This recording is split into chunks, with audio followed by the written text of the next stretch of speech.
So I got a job today, like a really good job. It pays like next to nothing, but it is like exactly what I was looking for.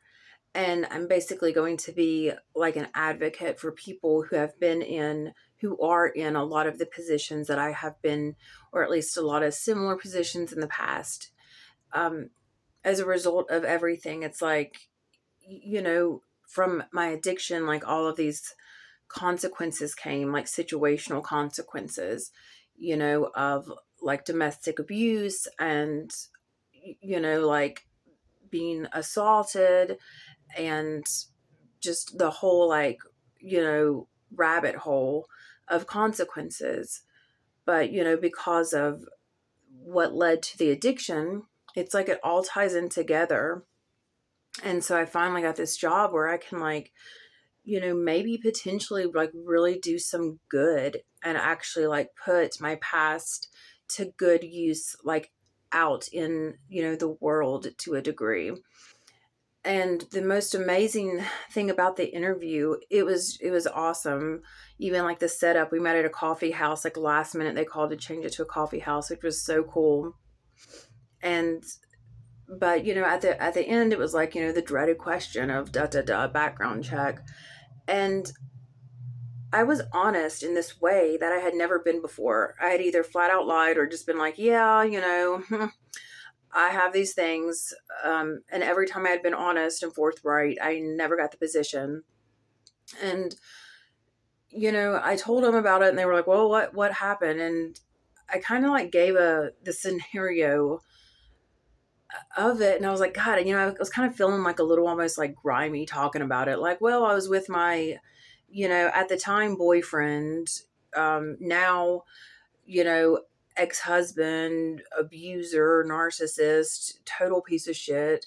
His baby mom, we were going to her sugar daddy's house. Like, it's just like the whole thing is kind of like, oh, Jesus Christ. And I was like, thinking, should I say, I was only, in my mid 20s, but so a lot of people in their mid 20s, have their shit together. A lot of people don't, but a lot of people do. That's really like, that's young, but that's not that young. And then finally, when I like, did my spiel, I was just like, look, that's why I'm here.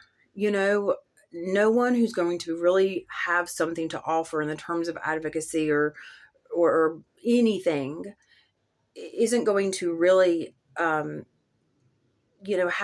a past. It's one thing to just like take a course or whatever, like get these credentials, but it takes that life, it takes that path and that past experience to really like be somebody in the present who can really like do much of anything. And that's, what I was like thinking about. Like, I fucking love my past. Honestly, I do. I'm really getting to a place of loving all of it.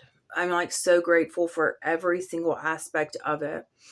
And I think that should be like a real like continued goal going forward, or like North Star to reach to, is like just like loving all of the fucking all of it, the trauma, the addiction, the horrible circumstances. I love that. I love that part of me and that past version of myself that was like a heroin addict, that was a meth addict, that was like an IV drug addict, a needle junkie. I love that part of me. I love that I have love and, hold space, or however you want to say it, for deep, deep gratitude and affection, and just that part of me for the guy who almost ended my life, who tried to kill me. And it was so weird. Like, after, I got the job, they called like pretty much right. Actually, she stopped me in the parking lot after I left, like 2 minutes as I was pulling out. She's like, wait, she's like, when can you start? We talked it over. We really like you. And it was just amazing. And then, like, out of nowhere, like the little recommended picture, like, role was um, popped up on my phone. And it was like 8 years ago today. And it was me and that guy, the relationship, the murder suicide. And I was like, wow, 8 years, I was like that person then, and it's crazy because I looked better in a way, like in the photos. I didn't keep like the horrible pictures of myself. So, it was 10 years difference. It was like, young 30s to young 40s. I can see a difference in my face, obviously. And, um, and so in a way, it's like aesthetically from the outside, from the photo, it's like, oh, well, she looked better before. But God, in 8 years to have like a galaxy's worth of growth, to really be able to like look back and love your trauma, that's like everything, because it's just like you have to, like, what else is the option but to be grateful for all of it? Because it had to happen to you, because that is what happened. And that's either something you chose. And if you chose it and that's what happened, then was that not your destiny? It was, because it is what happened. And if you couldn't, and it takes keeping the past in the past and obtaining that growth, because that's what the growth is.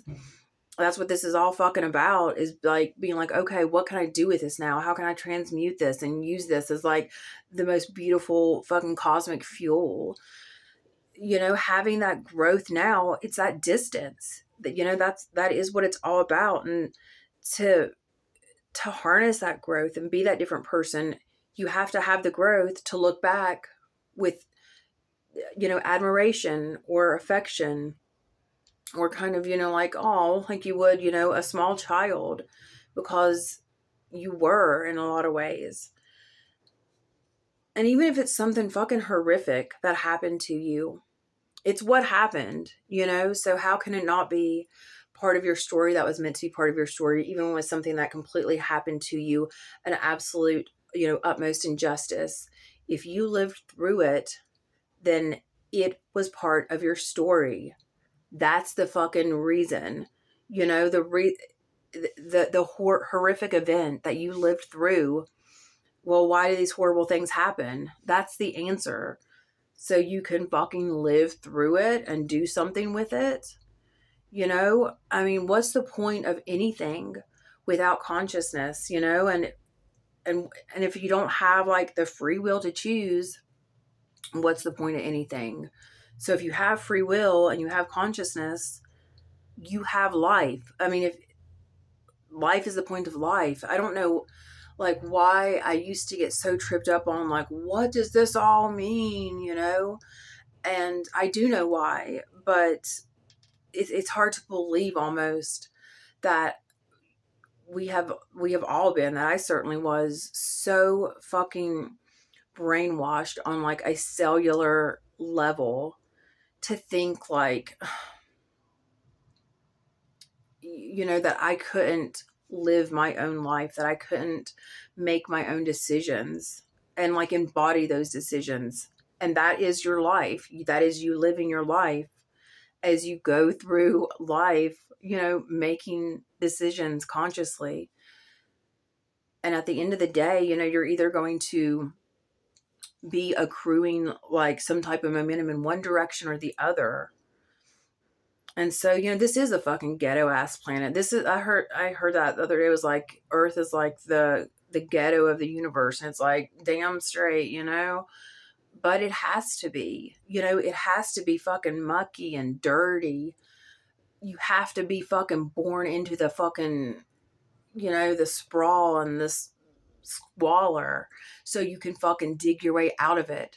So you can look back with gratitude for being given the opportunity of consciousness, of life, to dig, and then be like, hey, now what the fuck am I all about? What am I going to do with this kind of like expanded or heightened perspective of love? And that's kind of why I love like that. I still love kind of like, that idea. And people are like, oh, what do you mean? Because like a lot of people know what I mean when I talk about like the idea of, it's kind of, there's still that kind of like je ne sais quoi thing about heroin or about being a junkie or about, even like smoking cigarettes. I thought smoking was so fucking cool. I did. And I wasn't like born in the 50s, you know? When I went to college, in high school, I thought it was like a redneck thing to do because I was like, went to a redneck high school and everybody that was redneck smoked. And that was like everybody, all my classmates, not literally all, but like almost all. When I went to college, it was like a whole different crowd, but they were smoking too. This was like the early 2000s. And I was like, God, I'm going to be a smoker. I'm going to smoke my Camel Lights, because Camels were like the coolest.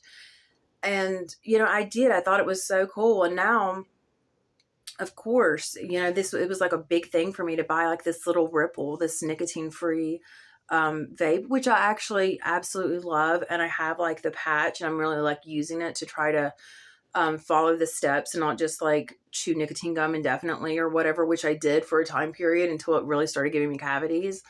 But but the point is like, there is that, kind of like, I don't know, that romantic thing about the things that can fucking kill us, and that has to be okay for me to say and admit to myself. Like there is that kind of, I don't know if it's like a romanticization or whatever, that kind of like, or if it's just like compassion for this like stupid, dumbass, young adult baby, which is basically what I was, who didn't have a fucking clue and was just so, bought into the system and, brainwashed with media and with society and with the church and the state and your parents and your fucking parents and the whole fucking lot of it, the Matrix, and, but I love that. I love that stuff, that I have love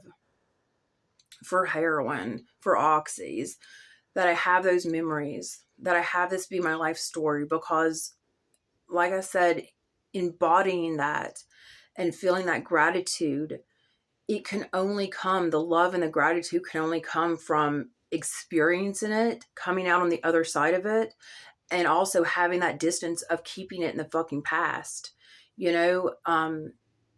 When you like when you're living in it, in the fucking trenches, as it like is eating your soul from like the inside of your heart out, and it's just like everything hurts. And it was like, man, this was like fun at one point in time, and you just know you're stuck and you can feel the walls closing in.